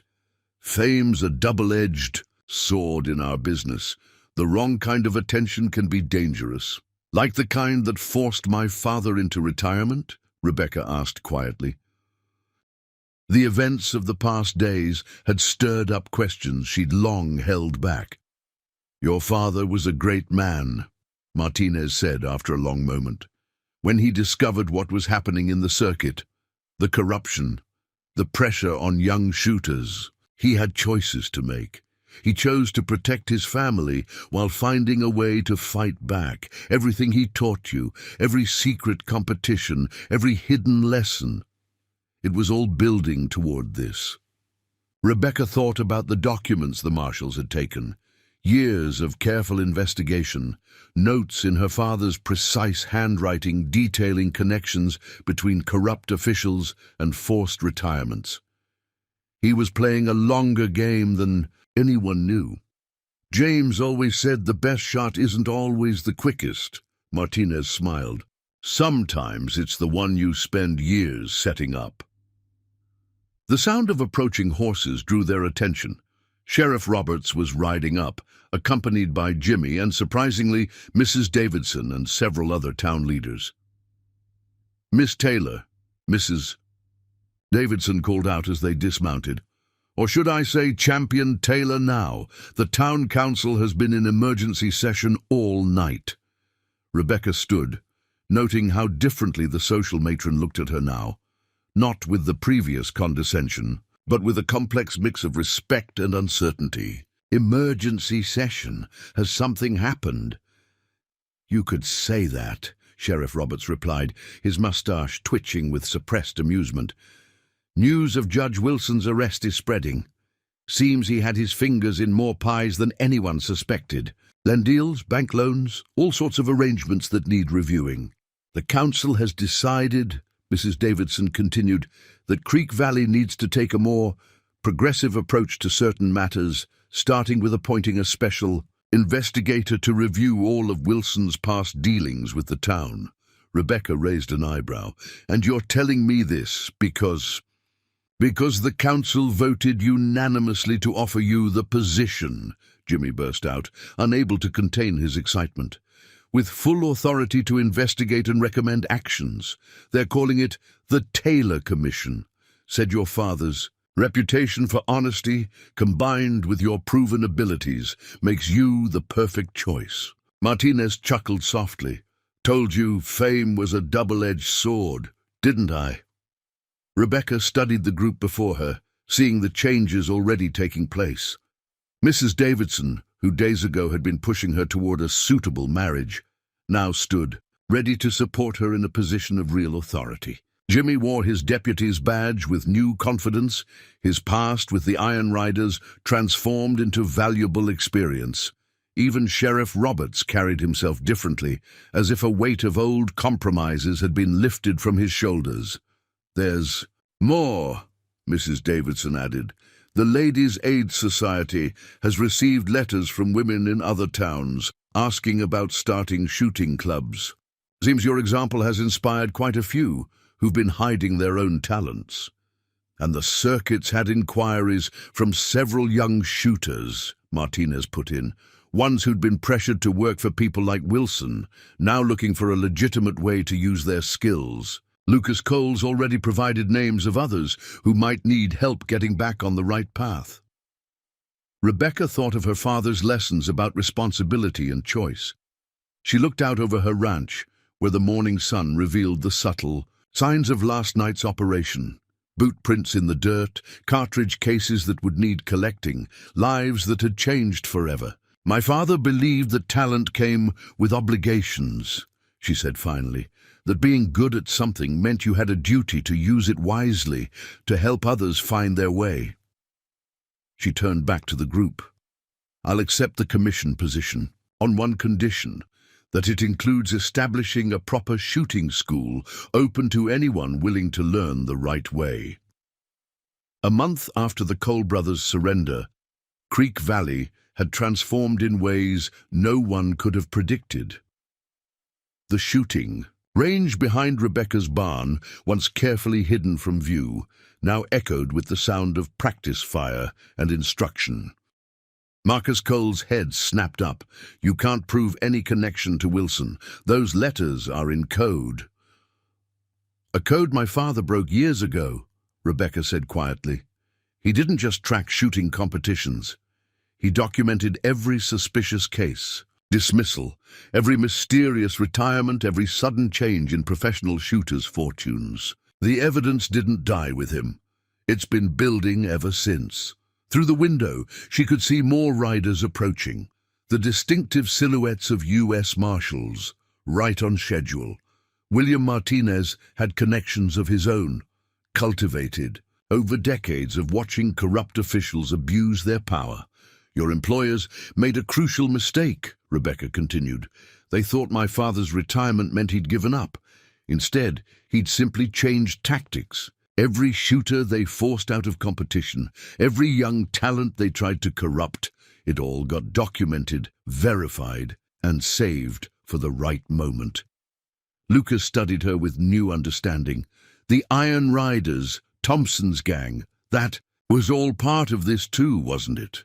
Drawing attention, building your reputation, making us think you were just another talented amateur who needed to be controlled." Rebecca nodded. "Every shot I took was carefully planned, every story allowed to spread. We knew someone like you would eventually come to investigate. The only question was whether you'd lead us to bigger targets." "And we did," Marcus said, bitterly. "Walked right into it, following standard procedure, professional pride." "Before the fall," Rebecca finished, "another of my father's favorite sayings." The marshals were dismounting outside now, their heavy boots on the porch. Boards carried the weight of federal authority. Rebecca knew that within hours, similar scenes would be playing out across the territory. Judges, bankers, and corrupt officials finding their carefully hidden networks exposed. "You have a choice to make," she told the brothers.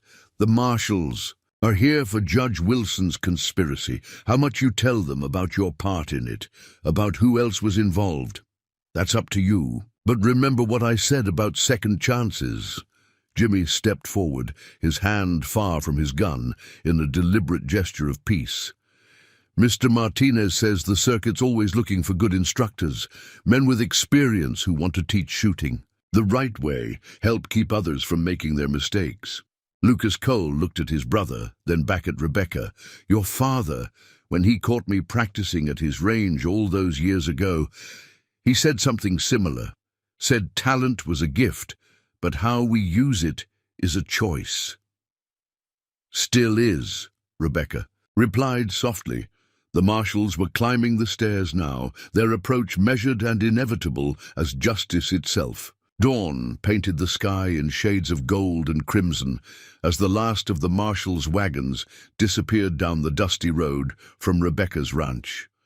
The Cole brothers were headed to the territorial capital, where their testimony would help unravel decades of corruption.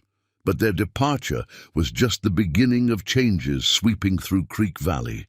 "They're calling you the Lady Justice of Creek Valley now," William Martinez said, accepting a cup of coffee on Rebecca's porch.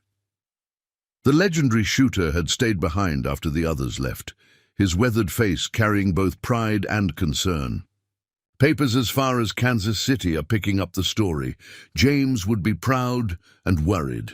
Rebecca settled into her father's old rocking chair, her competition gun cleaned and returned to its place above the fireplace. About the attention, you mean? Martinez nodded, his sharp eyes scanning the horizon out of habit. Fame's a double-edged sword in our business. The wrong kind of attention can be dangerous. Like the kind that forced my father into retirement? Rebecca asked quietly. The events of the past days had stirred up questions she'd long held back. Your father was a great man, Martinez said after a long moment. When he discovered what was happening in the circuit, the corruption, the pressure on young shooters, he had choices to make. He chose to protect his family while finding a way to fight back. Everything he taught you, every secret competition, every hidden lesson, it was all building toward this. Rebecca thought about the documents the marshals had taken. Years of careful investigation, notes in her father's precise handwriting detailing connections between corrupt officials and forced retirements. He was playing a longer game than anyone knew. James always said the best shot isn't always the quickest, Martinez smiled. Sometimes it's the one you spend years setting up. The sound of approaching horses drew their attention. Sheriff Roberts was riding up, accompanied by Jimmy and, surprisingly, Mrs. Davidson and several other town leaders. Miss Taylor, Mrs. Davidson called out as they dismounted. Or should I say Champion Taylor now? The town council has been in emergency session all night. Rebecca stood, noting how differently the social matron looked at her now, not with the previous condescension, but with a complex mix of respect and uncertainty. Emergency session. Has something happened? You could say that, Sheriff Roberts replied, his mustache twitching with suppressed amusement. News of Judge Wilson's arrest is spreading. Seems he had his fingers in more pies than anyone suspected. Land deals, bank loans, all sorts of arrangements that need reviewing. The council has decided, Mrs. Davidson continued, that Creek Valley needs to take a more progressive approach to certain matters, starting with appointing a special investigator to review all of Wilson's past dealings with the town. Rebecca raised an eyebrow. And you're telling me this because the council voted unanimously to offer you the position, Jimmy burst out, unable to contain his excitement. With full authority to investigate and recommend actions. They're calling it the Taylor Commission, said your father's reputation for honesty, combined with your proven abilities, makes you the perfect choice. Martinez chuckled softly. Told you fame was a double-edged sword, didn't I? Rebecca studied the group before her, seeing the changes already taking place. Mrs. Davidson, who days ago had been pushing her toward a suitable marriage, now stood, ready to support her in a position of real authority. Jimmy wore his deputy's badge with new confidence, his past with the Iron Riders transformed into valuable experience. Even Sheriff Roberts carried himself differently, as if a weight of old compromises had been lifted from his shoulders. There's more, Mrs. Davidson added. The Ladies' Aid Society has received letters from women in other towns asking about starting shooting clubs. Seems your example has inspired quite a few who've been hiding their own talents. And the circuit's had inquiries from several young shooters, Martinez put in, ones who'd been pressured to work for people like Wilson, now looking for a legitimate way to use their skills. Lucas Cole's already provided names of others who might need help getting back on the right path. Rebecca thought of her father's lessons about responsibility and choice. She looked out over her ranch, where the morning sun revealed the subtle signs of last night's operation. Boot prints in the dirt, cartridge cases that would need collecting, lives that had changed forever. My father believed that talent came with obligations, she said finally, that being good at something meant you had a duty to use it wisely, to help others find their way. She turned back to the group. I'll accept the commission position, on one condition, that it includes establishing a proper shooting school open to anyone willing to learn the right way.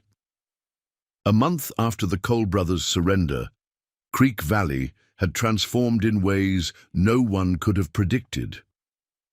The shooting range behind Rebecca's barn, once carefully hidden from view, now echoed with the sound of practice fire and instruction. What had started as a simple offer to teach had grown into something her father might never have imagined. "Keep your breathing steady," Rebecca instructed, adjusting Sarah Miller's stance slightly.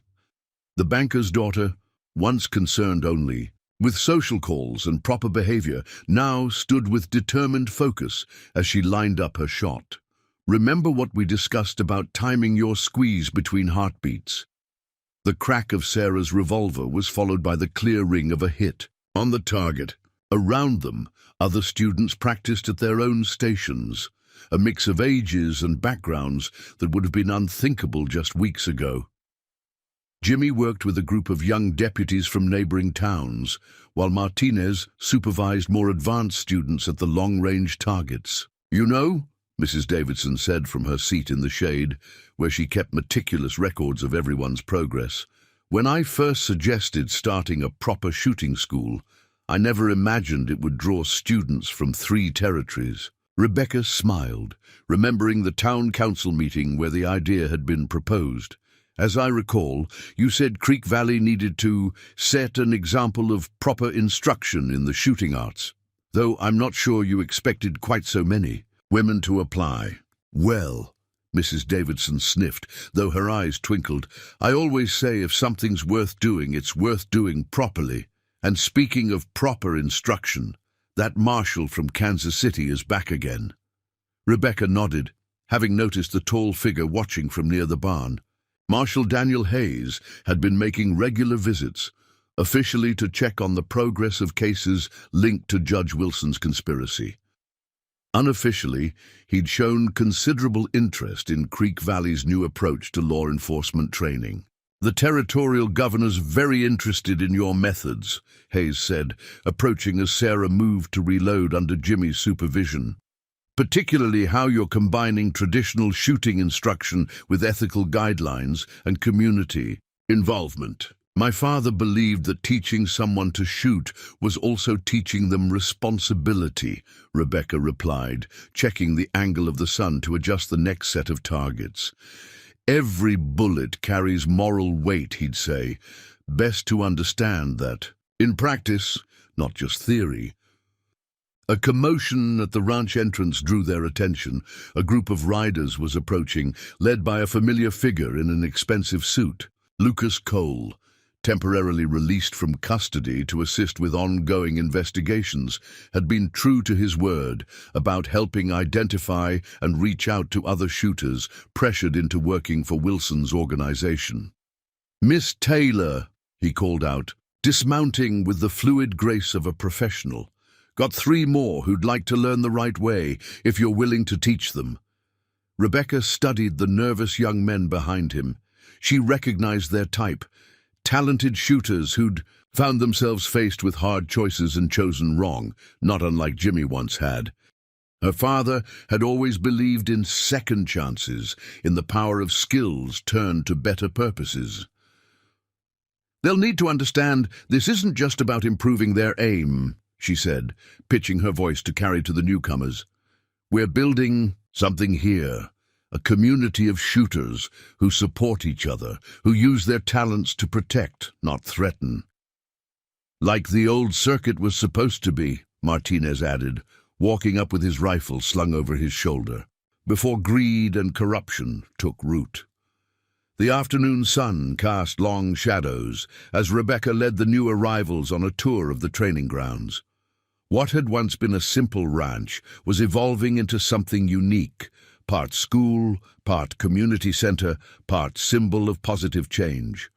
The old barn had been converted into an indoor range for bad weather, while new buildings were going up to house classrooms and accommodation for students from distant towns. "Your father would be proud," Marshal Hayes said quietly, falling in to step beside her. Not just of your shooting, but of how you've turned his legacy into something bigger than he might have imagined. Rebecca thought of the growing stack of letters in her study, requests for advice from other towns, inquiries about starting similar programs, notes of gratitude from students whose lives had changed direction. He always said talent was meant to be shared, she replied, though I don't think he expected quite this much sharing. As autumn painted Creek Valley in shades of gold and crimson, Rebecca stood in her father's study, now transformed into the administrative heart of the Taylor Shooting Academy. The walls still held his trophies and medals, but they'd been joined by new photographs, groups of students, graduation ceremonies, moments that marked the evolution of his legacy. The territorial governors approved our proposal, Marshal Hayes announced, handing her an official document bearing the territorial seal. Starting next month, every law enforcement agency in the territory will be required to send their deputies through standardized training. They're calling it the Taylor Protocol. Rebecca traced her fingers over the seal, remembering similar documents in her father's hands years ago. It's more than just shooting instruction, isn't it? Much more, Hayes confirmed, settling into the chair across from her desk. Ethics training, community relations, proper use of force, everything you've been developing here. The governor was particularly impressed by your requirement that students understand the responsibility that comes with carrying a gun. Through the window, she could see Jimmy leading a group of new students through their morning exercises. The young deputy had grown into a skilled instructor, his past with the Iron Riders giving him unique insight into helping others avoid similar paths. We've had inquiries from 3 more territories, Mrs. Davidson added, entering with her ever-present ledger. And the Ladies Shooting Association has grown to over 200 members across 5 states. Who would have thought proper marksmanship would become a respectable social activity? Rebecca smiled, remembering how recently the town matron had been concerned about the propriety of women handling firearms. Now Mrs. Davidson proudly wore a shooting medal of her own, earned in the senior division of their first regional competition. Your father always said change was like a well-placed shot, William Martinez observed from where he sat cleaning his competition rifle. You might only see the immediate impact, but the ripples spread far beyond the target. The sound of approaching horses drew their attention. Through the window, Rebecca saw Lucas Cole arriving with another group of former outlaws seeking redemption. The reformed gunman had become one of their most valuable allies, his network of contacts helping identify and reach others who'd been pressured into Wilson's organization. "Miss Taylor," Lucas called out as she stepped onto the porch. "Got some interesting news from Kansas. The reform committees approved our proposal for a rehabilitation program. They're willing to offer reduced sentences to any of Wilson's former associates who agree to complete the academy's training and work as instructors in their home communities." Rebecca nodded, unsurprised. The evidence they'd gathered had revealed how many talented shooters had been forced into criminal work through blackmail or desperation. Offering them a path back to legitimate use of their skills was exactly what her father would have wanted. "Speaking of reform," Marshal Hayes added, following her outside, "the territorial courts reviewing every case Judge Wilson handled. They've already overturned 3 convictions where he pressured defendants into guilty pleas. The Cole brothers' testimony has been invaluable in identifying which cases need the closest scrutiny." The afternoon sun caught the brass nameplate on the Academy's main building, James Taylor Memorial Shooting Academy, Excellence Through Ethics. Rebecca remembered the day they'd installed it, how Jimmy had insisted on polishing it until it gleamed like a brand new badge. "You know what's truly remarkable?" Mrs. Davidson said, consulting her ledger. "It's not just the shooting instruction that's making a difference. Every town that sent students here has reported a decrease in gun-related incidents. When people understand the responsibility that comes with skill, they're less likely to misuse it." Martinez chuckled. James always said that half of being a good shot was knowing when not to pull the trigger. Looks like his daughter's proving him right on a scale he never imagined. A movement caught Rebecca's eye. Sarah Miller demonstrating. Proper stance to a group of newcomers, her confidence now matching her skill. Nearby, 3 former members of the Iron Riders worked with young deputies, their experience with both sides of the law adding depth to their instruction. The governor's office sent another inquiry, Hayes mentioned casually. They're considering establishing a territorial marshal training program with the academy as its centerpiece. They'd like you to head it up, Miss Taylor. Rebecca thought of her father, of all the lessons he'd taught her about responsibility and choice. She remembered his words about talent being a gift that carried obligations, about the importance of using skills to build rather than destroy. 1 year to the day after the Iron Riders first rode into Creek Valley, Rebecca Taylor stood on her porch watching the sunrise paint the academy grounds in shades of gold. The ranch had grown beyond recognition. New dormitories, training ranges, and classrooms now spread across what had once been empty pasture. But her father's competition gun still hung above the fireplace, a reminder of where it all began. "Quite a change from this time last year," Jimmy said, joining her with coffee cups in hand. The young deputy now wore the silver badge of lead instructor, his past with the Iron Riders transformed into a powerful teaching tool. "Hard to believe it started with you facing down those bikers." Rebecca accepted the coffee, smiling at the memory. "I was thinking about something my father used to say, that the best shot isn't always the one that hits the target. Sometimes it's the one that changes the shooter." Below them, the morning routine was already beginning. Students from 3 territories moved through their exercises, a mix of ages and backgrounds that would have seemed impossible a year ago. Former outlaws worked alongside lawmen, society ladies practiced next to ranch hands, all united by the Academy's core principle: skill carries responsibility. "Got word from Lucas Cole," Sheriff Roberts said, riding up to deliver his morning report. The reformed gunman had become their most effective recruiter, traveling the territory to find others who needed a second chance. He's identified 3 more shooting clubs being used to pressure young talent. Marshal Hayes is already moving to shut them down. Rebecca nodded, unsurprised. Judge Wilson's network had run deeper than anyone suspected, but each discovery led more people to seek out the Academy's legitimate path. And the new training programs. "Running smooth as silk," Roberts confirmed. "Every sheriff's office in the territory now requires deputies to complete the Taylor Protocol. The governor's office is calling it the biggest reform in law enforcement history." A familiar figure approached from the target range, William Martinez, leading a group of advanced students through their morning practice. "Your father would hardly recognize the place," he called out, "though he'd approve of every change." Rebecca touched the medal hanging at her throat, her first championship victory, won under her father's name all those years ago. Now it served as the model for the Academy's graduation medals, each one engraved with James Taylor's favorite saying, "True aim comes from the heart." "Miss Taylor," Mrs. Davidson hurried up, her ledger clutched to her chest. "You'll never believe who just arrived. The governor himself, along with the territorial marshal, and," she paused for dramatic effect, "representatives from the National Shooting Federation."